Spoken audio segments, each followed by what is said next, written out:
Olá pessoal, tudo bem? Então, nós falamos muito de ensinar através do jogo, né? De ensinar pelo jogo. E hoje eu decidi compartilhar com vocês alguns desafios, 5 desafios que todo professor, todo treinador, ou a maioria, né, tem em ensinar pelo jogo. Tá? Eu trouxe esses apontamentos para vocês acerca do que a gente vive, do que eu percebo em muitos colegas profissionais e também as minhas próprias dificuldades, tá certo? Então eu separei, elenquei aqui 5 pontos para vocês. E o primeiro deles é que ensinar pelo jogo requer uma expertise do jogo. Ou seja, você precisa entender a lógica do jogo, a estrutura funcional do jogo para poder ensinar pelo jogo. Ora, isso parece muito óbvio, né? Mas como é que você vai querer ensinar sobre algo que você não entende? Né? Isso não existe. Então, essa expertise, ela é fundamental. Você precisa entender a estrutura do jogo de futsal para ensinar através do jogo. Somente por meio desse entendimento dessa estrutura, do que é o jogo, é que você vai conseguir elaborar tarefas, atividades que sejam pertinentes às características do jogo, tá certo? Então vamos lá para o segundo ponto. O segundo ponto que eu considero como desafio é que você precisa criar e administrar jogos que realmente ensinem futsal. E por que eu estou dizendo isso?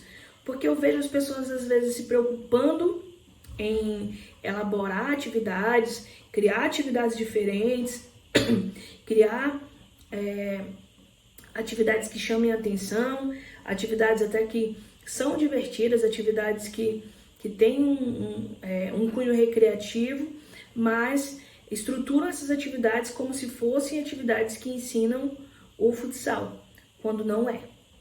Então, essa criação de atividades precisa estar linkado aos objetivos que você pretende ensinar. Eu já falei aqui diversas vezes que para você fazer uma atividade, para você elaborar uma atividade, para você criar uma atividade, você precisa primeiro pensar no objetivo que você quer desenvolver. Então, se a tua atividade elaborada, a tua atividade criada não estiver de acordo com o objetivo que você quer desenvolver, então de nada vale, porque a tua intencionalidade não está sendo projetada naquela tarefa, tá certo? Então vamos lá para o terceiro tópico desses desafios. O terceiro tópico é cuidar do modo e do quando corrigir para que esses momentos se tornem realmente eficientes e de aprendizado. E quando eu falo em modo, é a maneira que você vai expressar ou vai intervir dentro de determinada tarefa, dentro de determinado jogo, como você vai pedagogicamente fazer com que o seu atleta, seu aluno absorva aquela informação que você deseja passar, né? E o quando, ele é muito importante, porque de repente, se você pega um momento da atividade ou do jogo, onde os teus alunos ou teus atletas estejam totalmente envolvidos, você vai fatalmente quebrar o ritmo daquela tarefa, quebrar o ritmo daquele exercício e de repente perder um momento de aprendizagem muito importante para as crianças e para os adolescentes, tá certo? Então, o próximo tópico, que é o quarto, está ligado a analisar o nível de exigência do processamento de informações e garantir que as informações que você vai passar realmente são pertinentes. E o que eu quero dizer com isso?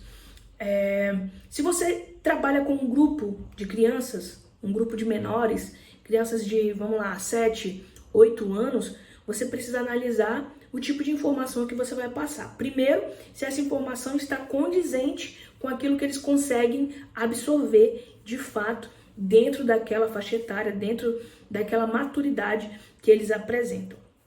E o segundo momento seria de você avaliar como essa informação realmente fará diferença no aprendizado dessa criança, desse adolescente. Não adianta, por exemplo, você passar informações muito complexas para crianças que não têm maturidade de entendimento. Essa informação não vai adiantar, essa informação será perdida. Então você precisa ter muito cuidado nessa análise, né? E realmente garantir que as informações que você vai passar durante determinada sessão, durante determinado treino, realmente seja relevante, né? Seja pertinente para aquele momento. E vamos aí para o quinto tópico, que também é muito importante, e eu considero, inclusive, o mais importante de todos e o mais desafiador, que é o caso de encorajar a autonomia, né, dos nossos alunos, dos nossos atletas. E por que para mim esse é o mais desafiador? É o mais desafiador porque a gente está acostumado a querer ser protagonista, né? E eu sempre falo aqui que os nossos alunos, os nossos atletas, eles que precisam ser protagonistas nesse processo. Então, encorajar a autonomia quer dizer a gente diminuir esse processo, né, de orientação direcionada, ou seja, essa resposta que a gente dá muitas vezes, fazendo com que os nossos atletas não pensem por eles mesmos, né? Então é como se a gente estivesse dando peixe e não estivesse ensinando a pescar. E a gente precisa se portar como facilitadores do conhecimento e não detentores de todo o conhecimento.